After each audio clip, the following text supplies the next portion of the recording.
Talaga matatawaran ang talento ng Pinoy. Ang isang engineer nga gumawa ng silid at upuan na pwedeng gamitin ng mga estudyante sa loob ng silid-aralan at pwede ring maging higaan para sa mga biktima ng kalamidad. Para bigyan ng mukha ang balita, Mobile Journal Amy Atienza. Ganito ang madalas na eksena tuwing may bagyo. Ang public school classrooms nagiging pansamantalang tirahan ng mga evacuee. Madalas wala silang bitbit maliban sa mga importanteng gamit. Kaya tiis-tiis sa pagtulog sa malamig na sahig na may manipis lang na pangsapin. Kaya ang engineer na si Edward Marasigan, naisip gawin ang silyang Pinoy. Kombinasyon ito ng silya at mesa na maaaring pagtabi-tabihin para maging isang higaan. Gumamit lang tayo ng 4 na chair saka 4 na table. So, sa ganung setup, pwede tayong makahiga ang dalawang matured adults doon sa higaan natin. Pero hindi naman daw limitado kung ilan ang nais mong pagsamasamahin para magkasya ang buong pamilya. Tiyak din daw ang tibay at nakakatulong pa sa bamboo industry ng bansa ang mga silyang Pinoy. Naging inspiration natin dito, meron kasing tinatawag na EO 879 kung saan ang sinasabi ng executive order na yon ay dapat yung mga school furniture natin sa DepEd is at least 25% ay may gawang bamboo. Katuwang ang Department of Science and Technology, nakapagbigay na sila ng mga silyang Pinoy sa ilang eskwelahan sa Puerto Princesa at Camiguin. Ang next goal naman daw nila, mas mapalawak pa ang paggamit nitong mga silyang Pinoy sa mas maraming public schools.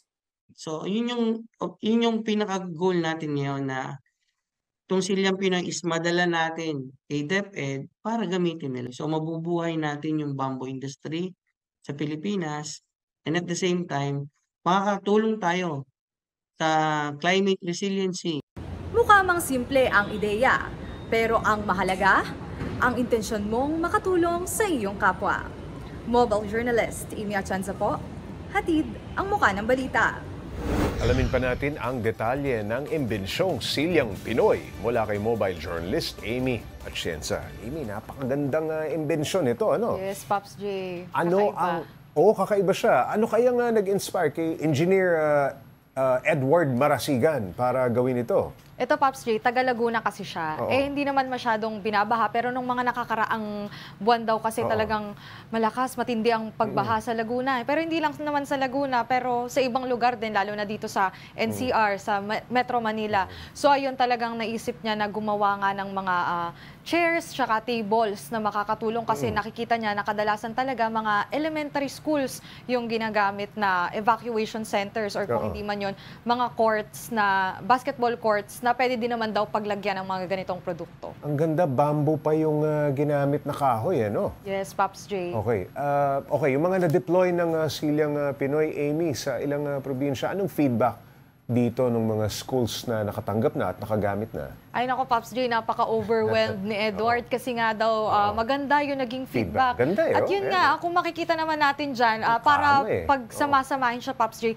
meron din kasi nga tubes na meron dun sa mga table tsaka dun sa mga silya para mas mapagsama-sama siya. At meron din yan sa gilid kasi, Pops J, kung hindi na kung mas marami kayong produktong ganyan, talagang mas malaki yung higaan na pwede mong gawin o yung kama na pwede mong gawin. At syempre, matibay siya kasi nga gawa sa bamboo, Pops. Correct, oo.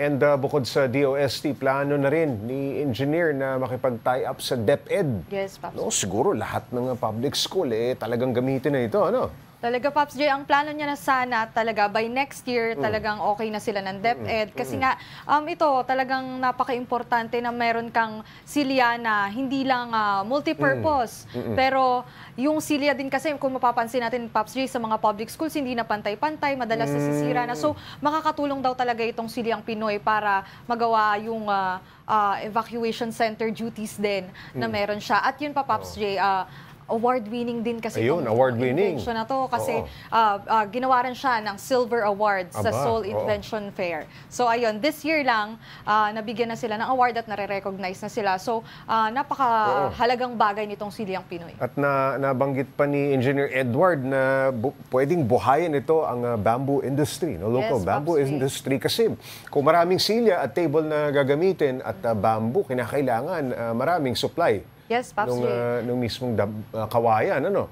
Yung isang set ng Silyang Pinoy na may lamesa at upuan, magkano naman ba kumpara dun sa mga nagagamit natin ngayon? According sa computation nila, itong isang pair ng silya at saka ng mesa, Pops J, 1.9K pesos to 2,500 pesos kasi may sizes daw yan. Merong pang elementary, meron ding pang secondary yung mga sa high school, pati na rin siguro kung i-adapt to ng mga state universities, yan, 2,500. Mukhang laki ang mura yun, Pops J, actually nasa range lang siya ng mga nasa range. actual na typical na upuan na nakikita natin ngayon kasi yung plastic nasa around 1.8K pero syempre hindi natin yun matatransform bilang higaan. Correct, Kaya ayun Pops J, dahil Saka nga madali mabasag yan. Yes, Pops J. Nababasag yan. Lalo di na ba? pag makukulit yung mga bata. Kaya ayun, kapag binenta itong Silyang Pinoy, talagang mas makakamura kasi in the long run, mas magtatagal at dahil na nga din, gamit natin yung bamboo na makakatulong din sa Sa industry. industriya. Okay, maraming salamat. Mobile Journal, Amy Atienza.